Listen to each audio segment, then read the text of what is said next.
सभी प्यारे छात्रों का एक बार फिर से स्वागत है और आज का अपना टॉपिक है महत्तम समापवर्तक यानी एचसीएफ। एचसीएफ का फुल फॉर्म होता है हाईएस्ट कॉमन फैक्टर। मतलब पहला जो एच है, एच का मतलब होता है हाईएस्ट, फिर सी है, सी का मतलब होता है कॉमन और एफ का मतलब होता है फैक्टर। तो याद रखना इसको, एचसीएफ मतलब हाईएस्ट कॉमन फैक्टर। कभी कोई पूछ लेता है कि एचसीएफ का मतलब बताओ। अब हम जब महत्तम समापवर्तक निकालेंगे तो इसका गणित में क्या मतलब होता है वो भी आपको मैं बता दूंगा साथ में। अभी तो मैंने आपको केवल फुल फॉर्म ही बताया है। अब हम एचसीएफ निकालते कैसे हैं उसके लिए हमें एक एग्जाम्पल लेना पड़ेगा। तो यहाँ पे हम कोई संख्याएं ले लेते हैं जिनका हम एचसीएफ या महत्तम समापवर्तक निकालेंगे। तो हमने यहाँ पे 3 संख्याएं ली हैं। पहली है 18, दूसरी है 24 और तीसरी है 36। अब इनका एचसीएफ मैं आपको निकाल के बताऊंगा। तो आपको एचसीएफ का असली मतलब भी पता चल जाएगा और कैसे निकालते हैं उसकी विधि भी पता चल जाएगी। देखो, सबसे पहले क्या करना है, जो भी आपको संख्याएं दी गई हैं जिनका भी आपको एचसीएफ निकालना है, जैसे पहली संख्या है तो उसको आपने लिखा और बराबर लगा दिया, फिर जो दूसरी संख्या है उसको लिखा और फिर बराबर लगा दिया, और जो तीसरी संख्या है उसको भी लिखा और बराबर लगा दिया। अब ये बराबर क्यों लगे हैं? क्योंकि यहाँ पे हम उनके अभाज्य गुणनखंड लिखेंगे। मतलब जब भी हमें एचसीएफ निकालना है तो एचसीएफ निकालने से पहले हमें एचसीएफ तब हमें पता चल सकता है जब हम उनके अभाज्य गुणनखंड यहाँ पे लिख लेंगे। तो कैसे निकलते हैं? तो या तो आप इसी सवाल के यहाँ पे साइड में आप एचसीएफ निकाल सकते हैं। गुणनखंड निकालेंगे, 18 के गुणनखंड निकाल दो। तो 2 से पहले ट्राई करना है। गुणनखंड निकालते समय मैंने आपको बताया है कि पहली संख्या 2, पहले 2 से ट्राई करो। जब 2 से भाग नहीं जाता तो 3 से करो, 3 से नहीं जाता तो 5 से करो। तो ये मैंने आपको बताया है। तो सबसे पहले हम 2 से ट्राई करेंगे। 2 से भाग 18 में चला जाता है, 2 इनाम 18, 9 बार में जाता है तो यहाँ पे 9 लिख लो। फिर अब 2 से भाग नहीं जाएगा क्योंकि 2 की दुनिया में 9 नहीं आता। तो अब 3 से भाग करेंगे तो 3 की टेबल में 9 आता है, 3 त्रिका 9, 3 बार में। फिर 3 एकम 3 कर देंगे। तो 18 के अब जैसे ही नीचे 1 आ जाता है इसका मतलब है कि 18 के गुणनखंड निकल चुके हैं। गुणनखंड कहाँ निकलते हैं? किनारे पे। ये देखो साइड में जो भी संख्याएं आई हैं यही 18 की जो है वो गुणनखंड है। 18 के गुणनखंड कौन कौन है? 2, 3 और 3। इनको गुणा में लिखेंगे तो क्या आएगा? 2 एक बार है तो हम 2 लिख लेते हैं गुणित, और 3 2 बार है तो हम 3 गुणित 3 भी लिख सकते हैं, या फिर हम 3 के ऊपर 2 की घात लगा सकते हैं। ये देखो, तो 2 हमने एक बार लिखा क्योंकि 2 एक बार ही है, लेकिन 3 2 बार है तो 3 के ऊपर 2 की घात हमने लगा दी। ठीक है, समझ में आ गया? पहली संख्या के गुणनखंड निकाले हैं। वैसे बाकी की 2 संख्याओं के और गुणनखंड निकालेंगे तो पहले हम 24 के निकालेंगे। तो 24 एक खड़ी लाइन और एक आड़ी लाइन आपको खींचना है। गुणनखंड निकालने की विधि है। अगर आपने गुणनखंड निकालने की विधि नहीं पढ़ी है तो आप क्रम से पढ़ाई करिएगा। डिस्क्रिप्शन में मैं लिंक दे रहा हूँ प्लेलिस्ट की, तो शुरू से बिल्कुल पढ़िएगा। एक एक सवाल, एक एक चीज़ आपको अच्छे से समझ में आ जाएगी। तो जैसे 24 है तो 24 में सबसे पहले संख्या 2 से ट्राई करो। 2 एकम 2 और 2 दूनी 4। वैसे भी 12 दूनी 24 ही होता है तो 12 बार गया। 2 से भाग करने का मतलब पता है क्या होता है? संख्या का आधा कर देना। फिर से 2 से चला जाएगा, 2 इच्छाओं 12, तो 12 के आधे कितने हो गए? 6। फिर से 2 से चला जाएगा, 2 तिया 6, 3 बार में गया। फिर 3 एकम 3, फिर 3 से जाएगा। यानी कि जो 24 के अभाज्य गुणनखंड है वो है 2 गुणित 2 गुणित 2, यानी 2 है 3 बार। तो यहाँ पे हम लिख सकते हैं कि 2 के ऊपर तो 3 की घात गुणित, और 3 है एक बार तो 3 लिख दिया। इसी तरीके से अब हम लिखेंगे 36 के। तो 36 के अभाज्य गुणनखंड निकालेंगे तो 2 से ट्राई करो तो 18 आ जाएगा। फिर 2 से ट्राई करो तो 9 आ जाएगा, 2 इनाम 18, 18 दूनी 36 होता है। और अब 3 से जाएगा तो 3 तिरका 9 और फिर 3 एकम 3। 36 के गुणनखंड आप ऐसे निकाल सकते हो। तो देखोगे कि 36 के गुणनखंड में 2 2 बार है, यानी 2 के ऊपर 2 की घात, और 3 भी 2 बार है तो 3 के ऊपर भी 2 की घात। जैसे 2 2 बार है तो 2 की घात लगाते हैं, और जैसे 3 2 बार है तो 3 के ऊपर 2 की घात लगा देते हैं। अब हमें निकालना है एचसीएफ। तो देखो जैसे ही हमारे पास तीनों संख्याओं के अभाज्य गुणनखंड आ जाएंगे तो अब हम एचसीएफ बता सकते हैं। तो हम लिखेंगे एचसीएफ यानी हाईएस्ट कॉमन फैक्टर किसका? कोष्टक में वो संख्या है जिनका एचसीएफ है, जैसे कि 18 का है, 24 का है और 36 का है। तो वो तीनों संख्याएं कोष्टक में लिखनी होती हैं जिनका भी हम एचसीएफ बता रहे हैं, तो इसे बोलते हैं एचसीएफ ऑफ 18, 24 और 36।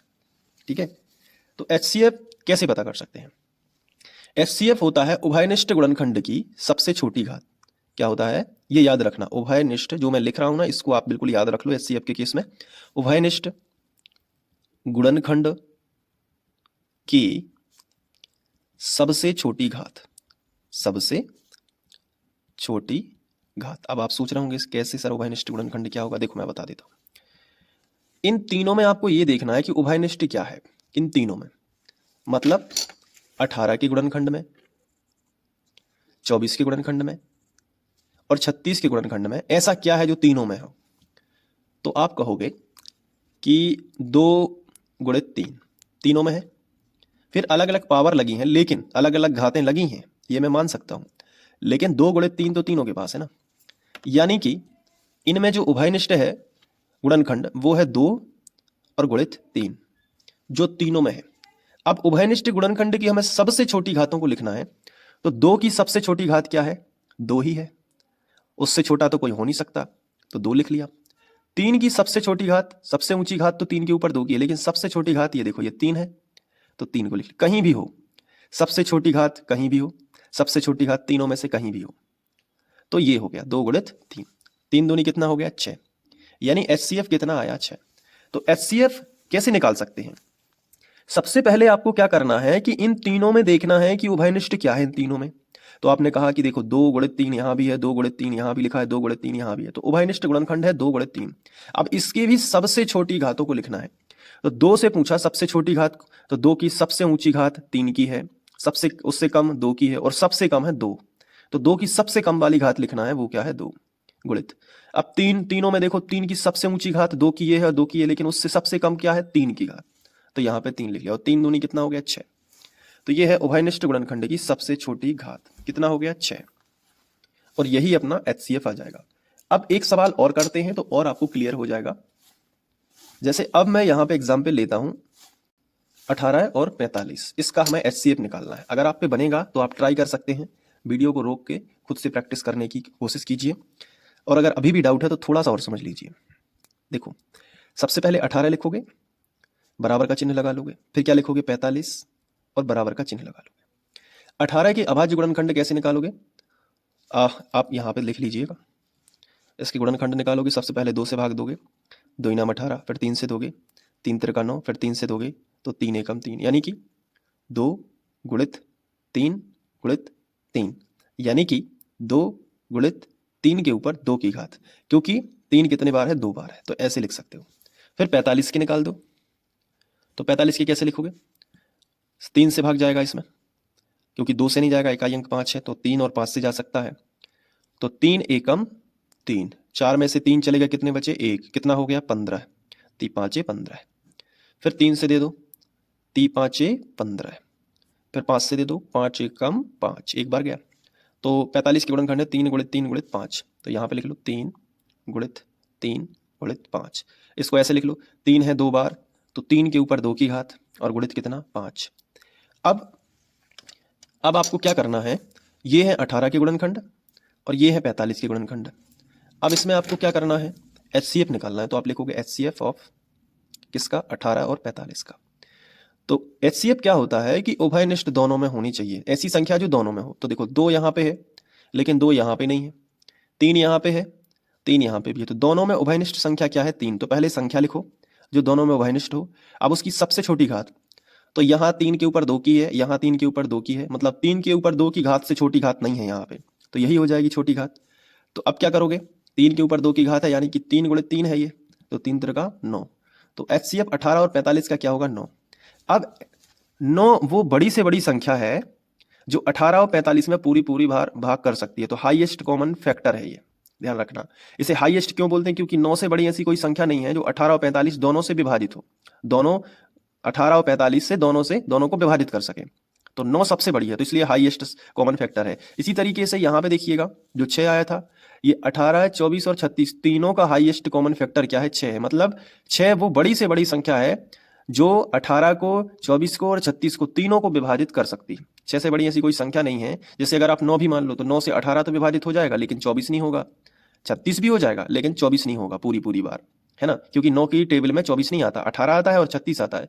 तो फिर क्या है? तो 6 वो बड़ी से बड़ी संख्या है जिससे 18 भी विभाजित हो जाएगा, 24 भी हो जाएगा और 36 भी हो जाएगा। तो ये था महत्तम समावर्तक, जो मैंने आपको, HCF इसे बोलते हैं, जो मैंने आपको बताया। अब एक एग्जाम्पल और करेंगे और HCF जो है वो आपको समझ में आ जाएगा। तो ये सवाल है 12 और 72 का।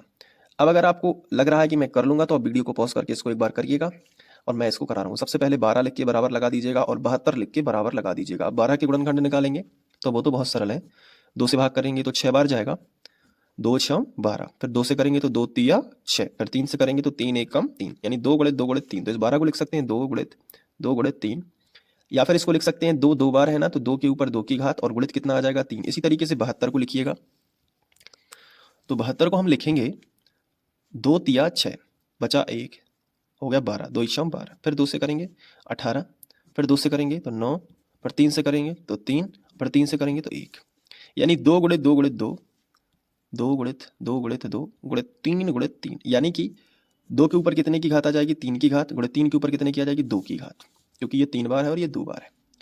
अब हमें एक चीज समझाइए कि HCF जो है वो बताना है आपको कितना होगा 12 और 72 का। तो मैंने आपको क्या बताया, उभयनिष्ठ गुणनखंड देखो, उभयनिष्ठ संख्या दोनों में क्या है, ये 18 के हैं, ये 12 के गुणनखंड है और ये 72 के हैं। दोनों में उभयनिष्ठ क्या है, तो आप कहोगे दोनों में सर 2 उभयनिष्ठ है जो दोनों के पास है और 3 भी है दोनों के पास। इनकी सबसे छोटी घात क्या होगी, तो देखो 2 की सबसे छोटी घात दोनों के पास है 2 के ऊपर 2 की घात, ये सबसे छोटी है क्योंकि इससे तो बड़ी ही है 2 के ऊपर 3 की घात, तो छोटा कौन होगा 2 के ऊपर 2 की घात। अब 3 जो है इसकी सबसे छोटी घात केवल 3 है, तो इसी को कर दो 2 के ऊपर 2 की घात का मतलब 2 दूनी 4 और गुणे 3, तो 4 तिया 12 है। तो HCF कितना आएगा 12, यानी 12 और 72 का HCF कितना आएगा 12, यानी 12 ही वो सबसे बड़ी संख्या है जिससे 12 और 72 दोनों विभाजित हो जाएंगे। तो ये है HCF। अब कुछ होमवर्क मैं आपको दे रहा हूँ जो भी आपको कर लेना है, ठीक है। होमवर्क में मैं आपको दे रहा हूँ 96 और 30 इसका HCF निकालना है और 45 और 27 का HCF आपको निकालना है। ये आप खुद से करिएगा और जो भी आप अगर बन जाए तो कमेंट करिएगा और कितना उत्तर आ रहा है वो भी कमेंट करिएगा। इसके बाद यहाँ पे हमने लघुत्तम समापवर्तक और महत्तम समापवर्तक का थोड़ा थोड़ा इंट्रो देखा। बाकी जो सवाल होंगे वो प्रश्नावली के होंगे, एग्जाम्पल के होंगे, तो वो वहाँ पे हम देख लेंगे। अभी यहाँ पे मैंने आपको थोड़ा बताया है ताकि आपको थोड़ा समझ में आए और थोड़ा सा ईजी लगे। हालांकि बहुत ही सरल होता है महत्तम समापवर्तक और लघुत्तम समापवर्तक। उम्मीद है कि आप इनको कर लेंगे। इसके बाद हम प्रश्नावली पे जंप करेंगे। Thank you.